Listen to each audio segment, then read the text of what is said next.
Hello बच्चों, this is Pratap Verma your physics educator और मैं इस वीडियो में लेकर के आया हूँ आपके लिए concept of the day. And what is the concept of the day? What we are going to study, what we are going to discuss is the energy stored in electric field. That is what we are going to talk about. Electrostatics chapter के लिए बच्चों काफ़ी important ये concept है, ये काफ़ी important topic है और हम देखेंगे कि इसके थ्रू आउट इलेक्ट्रोस्टैटिक्स जो चैप्टर है उसमें यूटिलिटी या एप्लीकेशंस देखने को हमें मिलते हैं. और बात केवल यहाँ पे ख़त्म नहीं होती, आने वाले चैप्टर्स में भी हमें इसका काफ़ी यूज़ देखने को मिलता है. इलेक्ट्रोमैग्नेटिक वेव्स वाले चैप्टर में फॉर एग्जांपल आपको इसका एप्लीकेशन देखने को मिलेगा. और जिस तरीके से इलेक्ट्रिक फील्ड में एनर्जी स्टोर्ड होती है उसकी बात हम इस वीडियो में करने वाले हैं, उसी तरीके से मैग्नेटिक फील्ड में भी एनर्जी स्टोर होती है.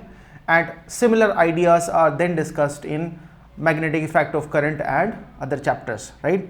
सो काफ़ी काम का ये टॉपिक है, काफ़ी काम का ये कॉन्सेप्ट है, इसके बारे में बात करते हैं. Before I move further I just want to remind you that बच्चों इस चैनल पे आपको जेई की प्रिपरेशन से रिलेटेड सारी की सारी आपकी जो रिक्वायरमेंट्स हैं उसके लिए कंटेंट मिलता है, काफ़ी अच्छी क्वालिटी का कंटेंट मिलता है. और जो भी आपको नोट्स चाहिए, डीपीपीस चाहिए, माइंड मैप्स चाहिए, all sort of support you get on this channel. And regular इस चैनल के ऊपर होने वाली एक्टिविटीज़ या स्टडी मटेरियल के लिए आप ये टेलीग्राम चैनल जो है एसोसिएटेड, इसको ज़रूर सब्सक्राइब कर लीजिए क्योंकि सारी इन्फॉर्मेशन यहाँ पे ही आती है. हमारा इंस्टाग्राम हैंडल आप फॉलो कर सकते हैं. Other than that anandmani.com, it is an excellent resource for all your needs of preparation. Okay, इसके अलावा भी हमारे पास ये है एक एडिशनल हेल्पलाइन नंबर जिसको आप हमेशा यूज़ कर सकते हैं to resolve all sort of queries of yours. ठीक है, चलिए बात करते हैं. देखिए, we define something called energy density in electric field. Energy density in electric field. So अगर मैं एनर्जी को यू से रिप्रेजेंट करूं, अगर मैं यहाँ पे इस कॉन्टेक्स्ट में एनर्जी को रिप्रेजेंट करूँ U से, कौन सी एनर्जी? Electrostatic energy, right. और अगर मैं यहाँ पे V से रिप्रेजेंट करूँ किसको? वॉल्यूम को. तो इस कॉन्टेक्स्ट में मैं इसलिए अलग से बता रहा हूँ, एडिशनली बता रहा हूँ बिकॉज कई बार होता है क्या है ना कि V हम जानते हैं पोटेंशियल के लिए हम यूज़ करते हैं बार बार इलेक्ट्रोस्टैटिक्स में, तो पीपल गेट कन्फ्यूज्ड. सो यहाँ पे V is not electrostatic potential, V rather is the volume. तो energy stored du in small volume dV will become energy per unit volume. Energy per unit volume. इसी energy per unit volume को हम बोलते हैं energy density of electric field, and this equals to half of epsilon E square. Half of epsilon E square. Sir ये epsilon यहाँ पे क्या है? Epsilon is nothing but equal to epsilon not into epsilon R. इन चीज़ों का meaning आप जानते हो. Epsilon is nothing but equal to the permittivity of the medium in which electric field is that. जिस भी किसी मीडियम में हम ये इलेक्ट्रिक फील्ड की बात कर रहे हैं उसमें परमिटिविटी एप्सिलॉन है. Epsilon not is permittivity of free space and epsilon r is nothing but relative permittivity of that medium which is numerically equal to the dielectric constant of that medium. ठीक है, तो ये इसका meaning हो गया बच्चों. तो अगर वैक्यूम की बात होती तो हम यहाँ पे क्या कर देते? एप्सिलॉन नॉट लिख देते. And most of the questions में आप देखोगे कि एप्सिलॉन नॉट लेकर के हम कैलकुलेशंस करेंगे because most of the questions में हम वैक्यूम के बारे में बात कर रहे होंगे. तो ये हमारा फॉर्मूला या एक्सप्रेशन है फॉर एनर्जी डेंसिटी. ये हमारा एनर्जी डेंसिटी के लिए एक्सप्रेशन है. Half epsilon E square vacuum वाले सिचुएशन में half epsilon not E square. और इसको हम बिल्कुल एकदम बाय हार्ट करके रखेंगे, रट करके रखेंगे. ठीक है, और इसमें एक चीज़ आपको देखने को समझ में आ रही होगी कि एक बार अगर आपने मीडियम फिक्स कर दिया है तो it is the electric field strength that decides the energy stored there. In other words, जितना ज़्यादा स्ट्रॉन्ग इलेक्ट्रिक फील्ड होगा उतनी ही ज़्यादा उसमें एनर्जी स्टोर होगी. जितना ज़्यादा इलेक्ट्रिक फील्ड स्ट्रॉन्ग होगा उतनी ज़्यादा एनर्जी स्टोर होगी. एंड अगर इलेक्ट्रिक फील्ड वेरी कर रहा है, इमेजिन दिस सिचुएशन कि यहाँ से लेकर के यहाँ तक मान लिया इस तरीके से एक स्पेस के अंदर, ये सपोज मैंने इलेक्ट्रिक फील्ड लाइंस बच्चों ड्रॉ कर दी. तो हमें पता है कि इस रीजन में यहाँ पे लेट्स से पॉइंट ए के आसपास इलेक्ट्रिक फील्ड ज़्यादा होगा, पॉइंट बी के आसपास इलेक्ट्रिक फील्ड कम होगा, है ना, सिंपली बिकॉज यहाँ पे जो डेंसिटी ऑफ फील्ड लाइंस है ए के आसपास में ज़्यादा है, तो हम बोलेंगे कि देखो ई ए ज़्यादा होगा किससे, ई बी से। एट द सेम टाइम हम ये भी देख रहे हैं कि इस स्पेस में कॉन्टिन्यूसली इलेक्ट्रिक फील्ड की मैग्नीट्यूड डायरेक्शन चेंज होती चली जा रही है, राइट। तो बड़े वॉल्यूम के लिए ई की वैल्यू डिफाइन करना मुश्किल हो जाएगा, तो इसलिए हम छोटा सा एक वॉल्यूम लेंगे dv, और उस वॉल्यूम में जो एनर्जी स्टोर्ड है du, उसकी बात करेंगे, और ये जो एनर्जी डेंसिटी है this is going to be equal to half epsilon not, epsilon या epsilon not E square depending upon the medium. एक क्वेश्चन दिमाग में आपके यहाँ पे एक और आएगा कि ठीक है, ये तो डायरेक्ट फॉर्मूला हमने लिख दिया, what is the proof of this formula.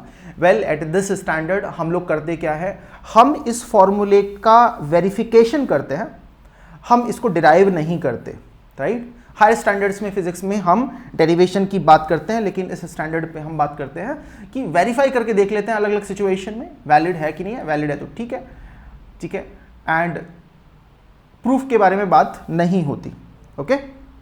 Anyways, so having said that, मैं इसकी एक इंटरेस्टिंग एप्लीकेशन आपको यहाँ पे आपके साथ में डिस्कस कर रहा हूँ, एंड सिमिलर मैनर में आप बाकी सिचुएशंस में भी इसकी जो एप्लीकेशन है वो देख सकते हो, ओके।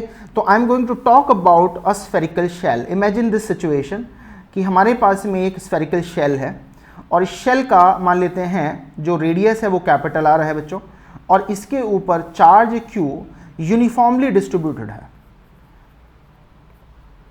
यूनिफॉर्म डिस्ट्रीब्यूशन है किसका, चार्ज क्यू का। This shell here may be a conducting shell, it may be a non-conducting shell also, that is not that important, right. What is important is कि this is a shell first of all, इसका मतलब क्या है, अंदर वाला जो space होगा, ये वाला जो स्पेस होगा, ये कैसा है, हॉलो है, यहाँ पे कुछ नहीं है, सारा का सारा चार्ज कहाँ पे होने वाला है, यहाँ इस सरफेस के ऊपर होने वाला है, और वो यूनिफॉर्मली डिस्ट्रीब्यूटेड होने वाला है। अच्छा, ये कंडीशंस अगर हमको पता है तो इलेक्ट्रिक फील्ड ऐसी सिचुएशन में क्या होता है, ये तो हमको पता ही होगा, डायरेक्टली इलेक्ट्रोस्टैटिक्स में हम पढ़ते ही हैं। देखिए, अगर हम सेंटर से डिस्टेंस देखें, अगर हम सेंटर से डिस्टेंस देखें r किसी पॉइंट p की, okay, r is the distance from the centre of the shell, और अगर इस r की वैल्यू कैपिटल R से कम है, यानी कि सरफेस तक की बात हो रही है, तो उस सिचुएशन में क्या होगा, अगर इसकी वैल्यू कम है तो electric field is going to be zero. अंदर वाले स्पेस में इलेक्ट्रिक फील्ड जीरो होता है, ये बात हमको पता है। दूसरी बात, अगर r की वैल्यू सरफेस के लिए जो रेडियस की वैल्यू है उससे ज़्यादा है, या ऑलमोस्ट सरफेस के ऊपर पॉइंट है, जस्ट आउटसाइड द सरफेस, तो उस केस में electric field is equal to K Q upon R square, जबकि r पॉइंट से लेकर के सेंटर तक की डिस्टेंस हुई। तो इन दोनों सिचुएशंस में हमको इलेक्ट्रिक फील्ड पता है।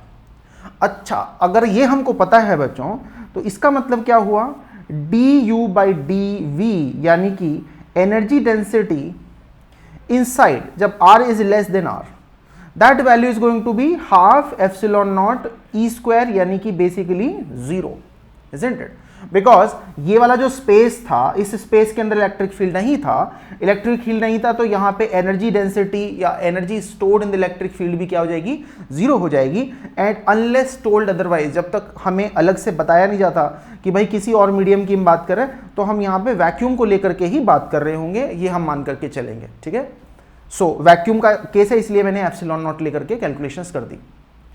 अगर r की वैल्यू ग्रेटर देन और इक्वल टू कैपिटल R होती, मतलब सरफेस के जस्ट बाहर या काफी दूर बाहर भी, तो एनर्जी डेंसिटी का जो फॉर्मूला होता du बाई dv, देखते हैं उसकी एक्सप्रेशन कैसी आ जाती, r ग्रेटर देन और इक्वल टू r के लिए ये हो जाता half epsilon not E square, और e का वैल्यू हमने देखा यहां पे K Q upon R square. तो will see this carefully, K Q is the charge on this sphere, K Q upon R square was the electric field, और उस electric field के मैग्नीट्यूड का भी अपन क्या करेंगे, यहाँ पे स्क्वायर कर देंगे, ठीक है। ये हमारी है एनर्जी डेंसिटी और एनर्जी पर यूनिट वॉल्यूम।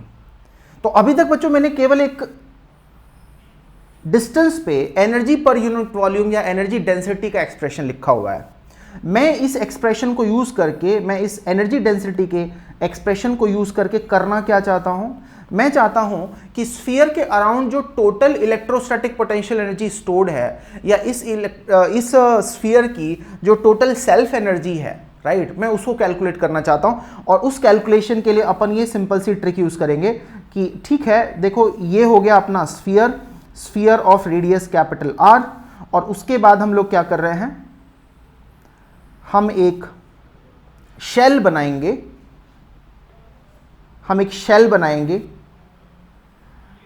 और शेल की रेडियस जो होगी वो R होगी, और शेल की जो थिकनेस है उसको dr ले लेंगे। So let us imagine this situation कि we have this shell of radius R. So we have this situation, we have the shell of radius R and the thickness of the shell is equal to dr. ठीक है, तो इस situation में मैं क्या करने वाला हूं, इस सिचुएशन में ये जो शेल है बच्चों, यहां पे देखो थिकनेस dr की, इस शेल के अंदर जो एनर्जी स्टोर्ड है मैं उसको कैलकुलेट करने की कोशिश करूंगा, and this is how we are going to calculate it. We are going to say कि ये जो शेल है dr थिकनेस की, उसका जो वॉल्यूम होगा dv, वो हो जाएगा 4πr² इंटू dr।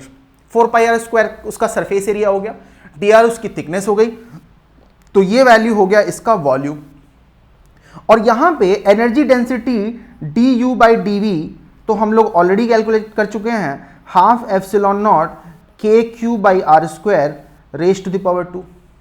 यानी कि इसको यूज करके I can calculate the energy stored in this small volume और this shell of thickness dr, और वो वैल्यू हो जाएगी सीधी सीधी 12 epsilon naught kq/r² whole square into dv which is 4πr² dr। ठीक है, वॉल्यूम से हमने यहां पे मल्टीप्लाई इसको कर दिया। This is the energy stored in a small volume dv। And think about it, अगर मैं वेरिएशन कर दूं यहां पे, अगर मैं इंटीग्रेशन करूं इन दोनों साइड्स का, देखो यहां पे left hand side right hand side ये दोनों हमें दिख रही है। आइडिया इज कि छोटे से वॉल्यूम, अगर हमने छोटे से वॉल्यूम में इसमें एनर्जी स्टोर्ड कैलकुलेट कर दिया, तो ऐसे में इन्फिनिटली मैनी छोटे छोटे शेल्स ले सकता हूं, और उन शेल्स के अंदर एनर्जी जो टोटल स्टोर्ड होगी मैं उसको ऐड करते चले जाऊंगा, और उस एडिशन से मुझे क्या मिलेगा, टोटल एनर्जी स्टोर्ड मिल जाएगी। किसके अंदर, इलेक्ट्रिक फील्ड के अंदर। कहां से कहां तक, वेल वो वैल्यू मैं कैलकुलेट करना चाहूंगा यहां R से स्टार्ट करके, कैपिटल R से स्टार्ट करके इन्फिनिटी तक, यहां से लेकर के इन्फिनिटी तक मैं चाहूंगा कि सारी की सारी एनर्जी स्टोर्ड में कैलकुलेट कर लूं। और उस कैलकुलेशन के लिए देखो मुझे लिमिट्स ऑफ इंटीग्रेशन रखनी पड़ेंगी, कैपिटल R से लेकर के बच्चों इन्फिनिटी तक। Small r should change from capital R to infinity, so that मैं स्फीयर के बाहर का सारा स्पेस कवर कर सकूं। तो अगर मैंने ऐसा कर लिया तो मुझे टोटल एनर्जी स्टोर्ड मिल जाएगी, और वो वैल्यू कुछ नहीं होगी, integration of capital R, integration limits capital R to infinity, 12 epsilon not k² q² upon R raise to the power 4 4πr² dr।